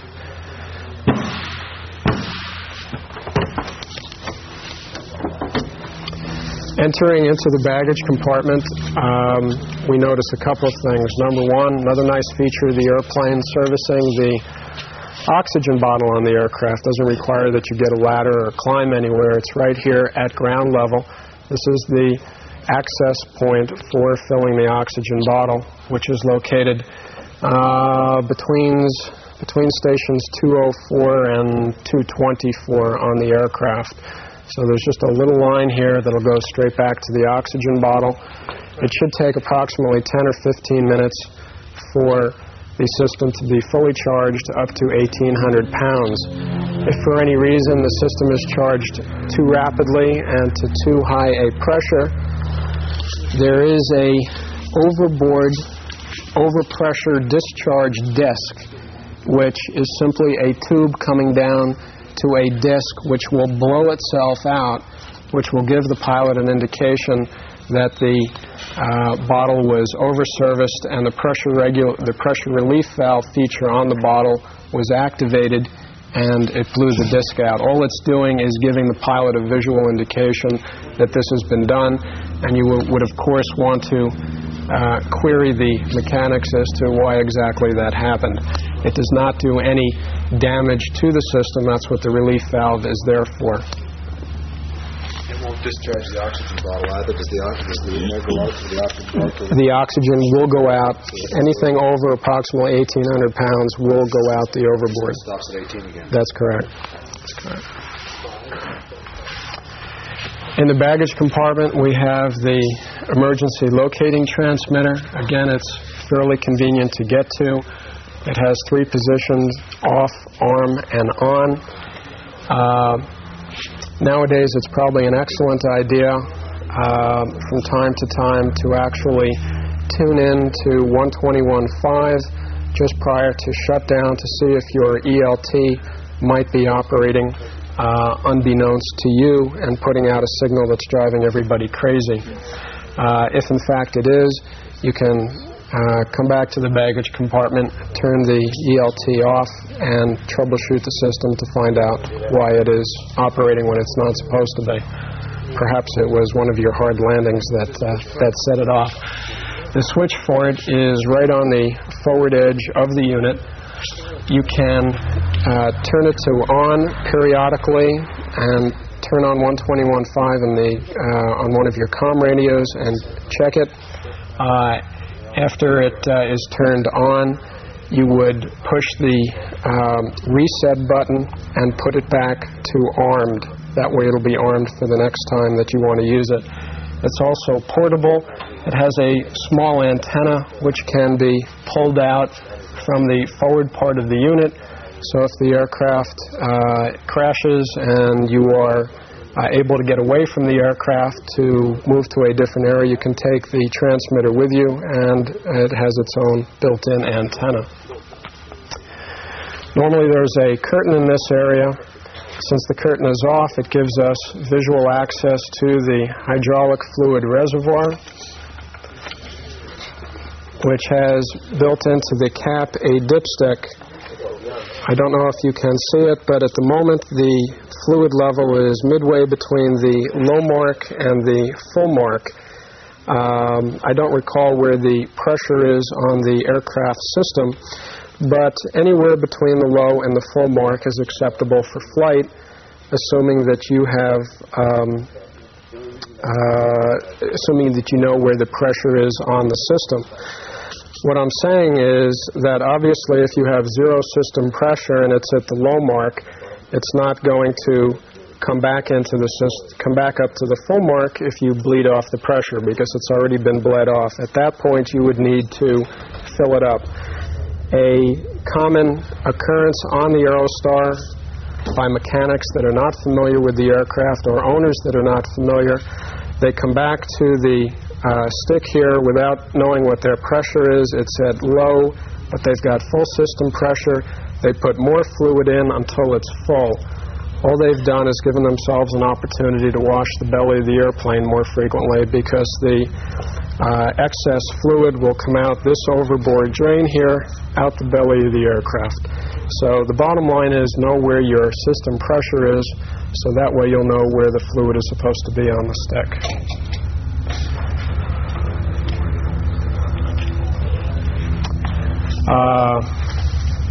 While we're on the hydraulic system, this aircraft has the electric auxiliary hydraulic pump, and just behind it, although you can't see it, there is a pressure switch. The auxiliary hydraulic pump is controlled by the pressure switch so long as the master on-off switch in the cockpit is in the armed position, and we do recommend that you fly around with it in the arm position at all times. It is not operating anything, but in the event that you lose the right engine and the right engine-driven hydraulic pump, there's no additional steps required of the pilot at that particularly busy time. With the switch in the arm position, the pressure switch will sense a drop in pressure down to approximately 600 psi, at which point it will automatically kick in the aux hydraulic pump, which will supply full 900 to 1100 psi pressure. I believe it's 1,300 pounds on the 700P. Also in this aircraft, we have the electric air conditioning system with the compressor and the condenser just behind it. I wonder if you can get in there. Okay.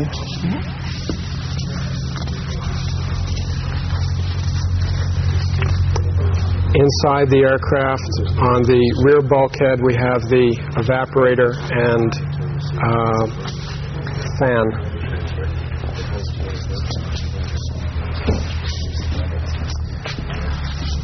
On the far side wall of the aircraft, you can see the 35,000 BTU Janitrol heater. It is a gas-fired heater, and the various ducts associated with the heater's operation and the pressurization. Okay, moving back outside the aircraft, we always want to check our dorsal inlet scoop. This particular aircraft has the screen installed at its mouth to prevent any types of foreign objects, such as nesting birds, from finding their way into that nice cozy area, which will prevent your heater, obviously, from operating properly or operating at all. For those of you that don't have the screens, we highly recommend that you put some form of obstruction cover in that area to prevent any types of bird nesting activities. And of course, you want to remember to pull it out prior to takeoff.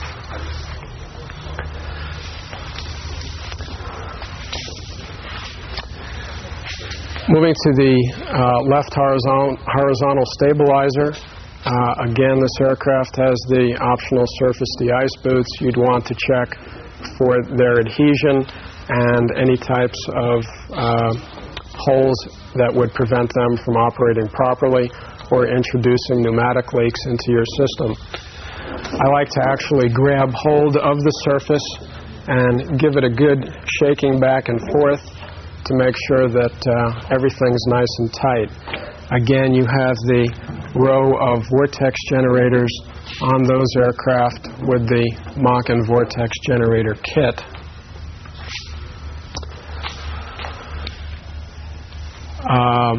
One of the nice design features of the Aerostar is that each of the stabilizers are interchangeable. This left horizontal stabilizer can become a right horizontal stabilizer, or in fact can become a vertical stabilizer. With the exception of the tip, which might accept a oscillating beacon on the vertical, they are absolutely identical. Same thing goes for the elevator surface being completely interchangeable with the rudder surface. Again, on the trailing surface of the elevator, we have static discharge wicks. We want to make sure that they are installed and not in any way broken.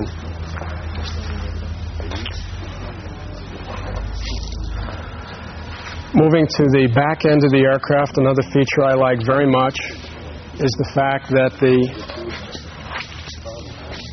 aux power connection for the Aerostar is located the furthest possible distance from the engines, which makes it nice and safe for ground service personnel.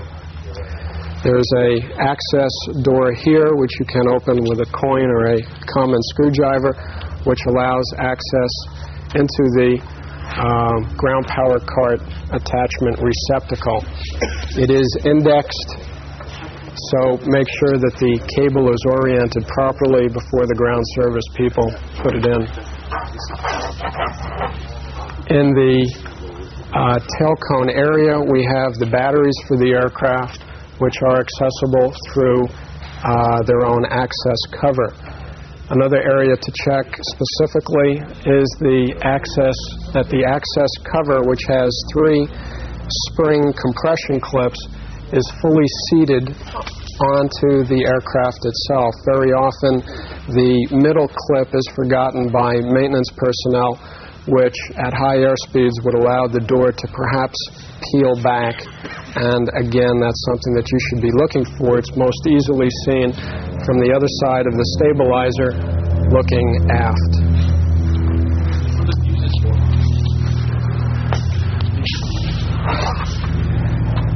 Okay, one says memory, the other one is spare, and the third one, again, they could be unique to this aircraft. They're perhaps fuel flow memory. They could be for a digital clock. With this particular aircraft, this looks custom, and I'm not 100% sure. What do you think this middle one says? A something OND? About air conditioning. Air conditioning, okay.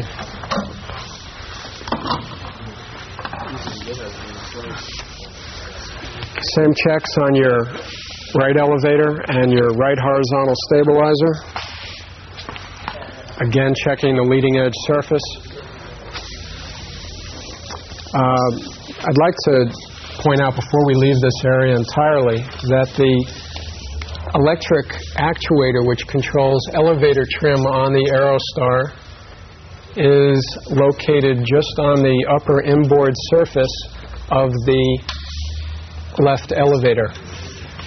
There is a slit just on the upper surface of the elevator. We have the electric trim actuator. This is actually the device which is moving the elevator tab up for nose down or down for nose up. And through this Morse cable here, whatever the left tab is doing, the right tab is also going to be doing. So unlike the flaps, which have no interconnect whatsoever, the trim tabs do have an interconnect, so that whatever the left is doing, the right is doing as well. That's the only cable controlling the whole airplane. It's the one cable. Everything else is push rods. Everything else is... Push rods. Oh, well, how about all of your engine control cables? Those are all Morse cables as well. Your temperature knob, your defroster, those are all... Right, absolutely. And you can see the rudder trim actuator exposed in the rudder surface there. Of course, there's only one rudder and one actuator. Well, we might mention them that have the mechanic use a little latex to seal that, otherwise water gets in there. That's right, right. You could use some silicone seal around the access door of the rudder trim actuator as well as the elevator trim actuator to seal out any moisture.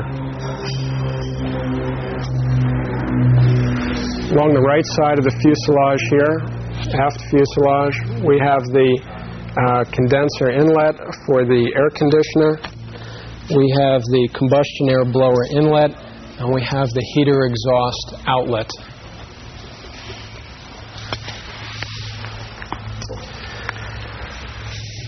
On both the right side of the fuselage and the left side, although I did not point it out, I will do so now.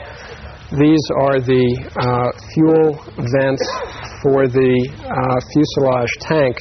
The unique design of these scoops prevents their ever icing over, and they do not therefore need to be heated even on the aircraft that are certified for flight into known icing. They are a so-called NACA design, which by their very nature does not allow icing to build up. You always want to make sure that this area is free and clear of any obstructions, and that when the aircraft is washed, it's never a good idea to be directing water directly into that inlet. It will find its way into the fuselage fuel tank. You want to wash the hose down the soap from a aft direction. Down below on this engine, you'll notice that we have one extra drain as compared to the left engine. One is for the fuel pump. The second is for the scavenging hydraulic pump. The hydraulic pump, of course, is mounted on the right engine, So in the event that the pump ever has an internal leak, it will be evidenced, or if the scavenge pump, which purges the oil back out of the turbochargers, has an internal leak, it will make itself evidenced through this overboard drain. Other than that, this is identical to the left engine. The static vent over here is your alternate static source on the aircraft in the event that your primary static mounted up with your pitot tube on the vertical stabilizer should ever be blocked or iced over.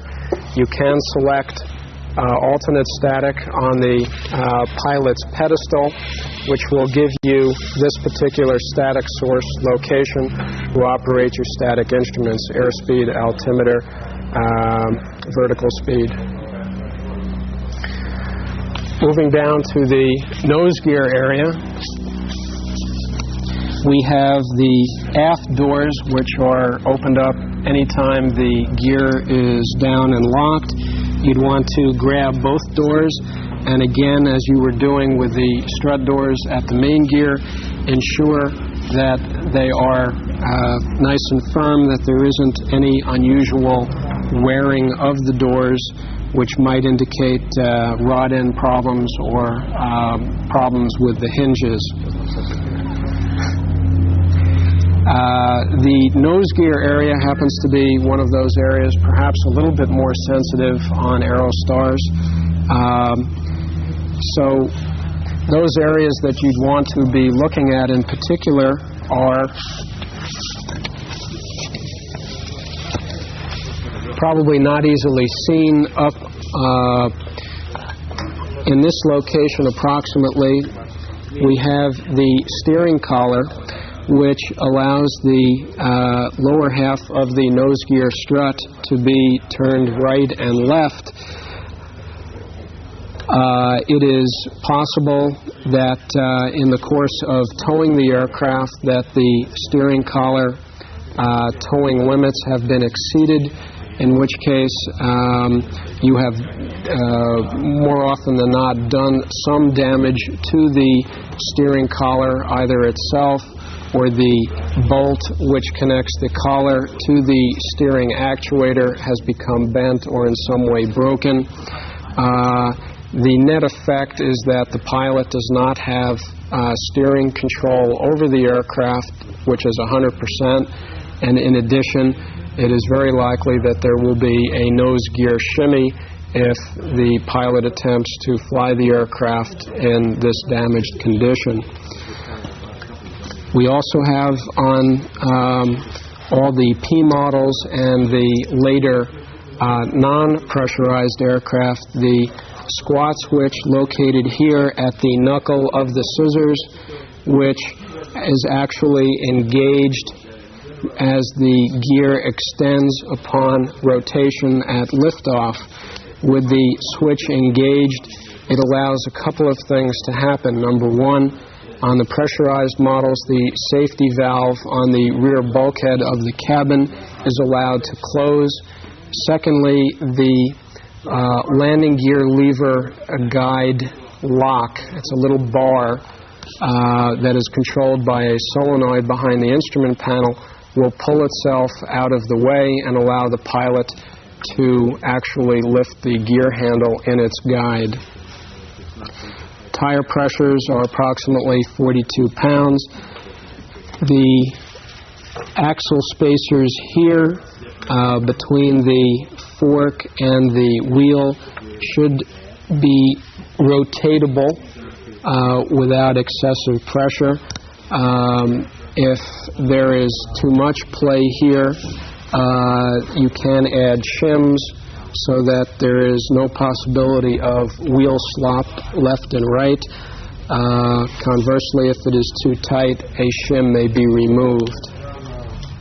The forward gear doors will typically always be sagging down somewhat while the aircraft is on the ground. The important thing is that when the gear is up and locked, that the doors are nice and snug.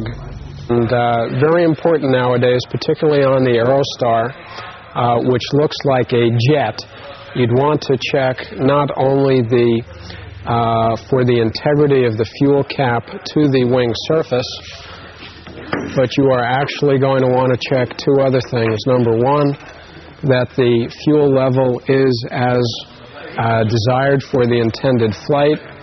Any type of jet fuel in the fuel system of a piston engine airplane is absolutely no-go of any quantity.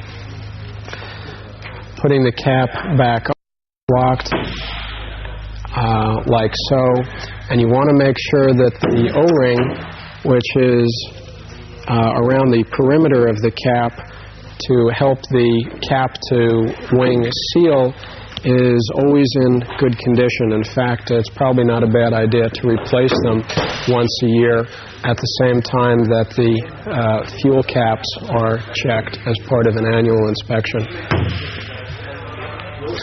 The same procedure would, of course, apply to the fuselage tank or tanks if you have the optional tank, as well as the right wing tank. I think that's about it.